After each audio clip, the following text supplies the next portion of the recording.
এবার পানাগড়ের আপডেটের দিকে নজর রাখবো। ইফটিজিং দুর্ঘটনায় মূল অভিযুক্তকে গ্রেফতার করা হলো প্রায় 4 দিন গা ঢাকার পর পুলিশের জালে বাবলু যাদব।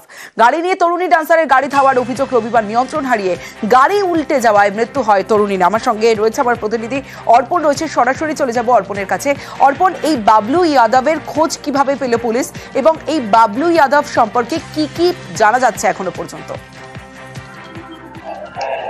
দেখো, একেবারে এই বাবলু যাদব এই পানাগড় কাণ্ডের কিন্তু মূল অভিযুক্ত এবং এই বাবলু যাদব প্রায় 4 দিন ধরে কিন্তু গা ঢাকা দিয়েছিলেন এবং যেটা সূত্র মারফত জানা যাচ্ছে যে একেবারেই ভিন রাজ্য থেকে কিন্তু এই বাবলু যাদবকে গ্রেপ্তার করে কাকসা থানার পুলিশ। অর্থাৎ 4 দিন ধরে কিন্তু গা ঢাকা দিয়েছিলেন বাবলু যাদব। ঘটনার পর থেকেই তিনি পলাতক, কারণ এই বাবলু যাদবের বাড়িতে বারবার পুলিশ যায় কিন্তু বাড়ি থেকে ফেরার ছিলেন। অবশেষে কিন্তু পুলিশের জালে বাবলু যাদব এই সাদা গাড়ির মালিক ছিলেন এবং তিনি নিজে ড্রাইভ করছিলেন, এমনটাই কিন্তু সূত্র মারফত জানা যাচ্ছে এবং পুলিশ নিজেও সেটা জানিয়েছেন যে বাবলু যাদব কিন্তু চালক হিসাবে ছিলেন, তিনিই কিন্তু গাড়ি চালাচ্ছিলেন।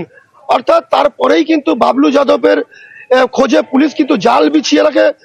অবশেষে কিন্তু পুলিশের জালে ধরা পড়ল মূল অভিযুক্ত বাবলু যাদবকে আসানসোল দুর্গাপুর পুলিশ কমিশনারেটের পুলিশ ভিন রাজ্য থেকে গ্রেপ্তার করে এবং তাকে কিন্তু জিজ্ঞাসাবাদ করা হচ্ছে। কারণ ইতিমধ্যে কিন্তু আসানসোল দুর্গাপুর সঙ্গে থাকো, কারণ চন্দননগরী ডান্সারের মৃত্যু তদন্ত দুর্ঘটনাগ্রস্ত গাড়ির এবার ফরেনসিক গাড়ি পরীক্ষায় কাকসা থানার ফরেনসিক টিম আজ পৌঁছয় এবং তারা বিভিন্ন বিষয় খতিয়ে দেখেন। জাতীয় সড়কে দুর্ঘটনায় মৃত্যু সুতন্দ্রা চট্টোপাধ্যায়ের। আমার সঙ্গে অর্পণ রয়েছে। অর্পণ, ফরেনসিক আধিকারিকরা তারা এলেন, পরীক্ষা করলেন, এখনো পর্যন্ত কি জানা যাচ্ছে, কি তথ্য উঠে এলো?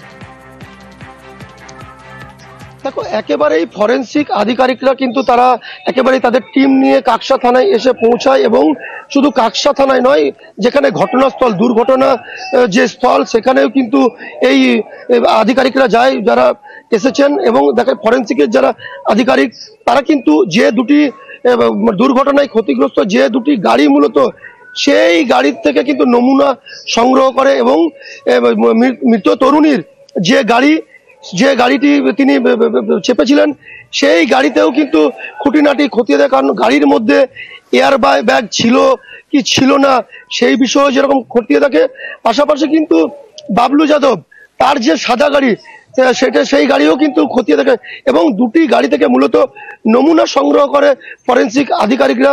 পাশাপাশি কিন্তু ঘটনাস্থল যেখানে কিন্তু গাড়ি পাল্টি খায়, যেখানে দুর্ঘটনা ঘটে, সেখানেও কিন্তু ফরেনসিকের টিম এবং আধিকারিক তারা কিন্তু পৌঁছে যায় টিম নিয়ে। সেখানেও কিন্তু খতিয়ে দেখে ঘটনাস্থল, কিভাবে কোন দিক থেকে গাড়ি এসেছিল, কতটা স্পিডে ছিল, সমস্ত বিষয় কিন্তু আধিকারিকরা খতিয়ে দেখছে। বেশ, বাবলু যাদব গ্রেপ্তার হয়েছে, খুবই ভালো কথা, কিন্তু আরো যারা ছিলেন তাদেরকেও তো গ্রেপ্তারি করা দরকার। উনি তো গাড়িতে একা ছিলেন না, আরো যারা ছিলেন তাদেরকেও গ্রেপ্তার করা হোক, তাদেরও বয়ান রেকর্ড করা হোক, সবাইকে ধরে নিয়ে তাদের মুখের কথা শুনে একটা স্বচ্ছ জায়গায় আসুন।